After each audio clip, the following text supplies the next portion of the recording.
Macam mana nak jadikan ride kita sebagai ibadah? Salah satu caranya adalah ride bersama isteri kita. Ada yang kata orang yang ride dengan isteri itu orang yang takut bini, atau bini nak kontrol suami.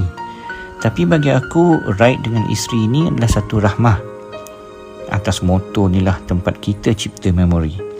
Bila isteri peluk kita dari belakang, bila sama-sama berhenti rehat bawah pokok hilangkan lenguh badan, atau bila kita terpaksa berhenti berteduh sama-sama bawah jambatan sebab hujan lebat.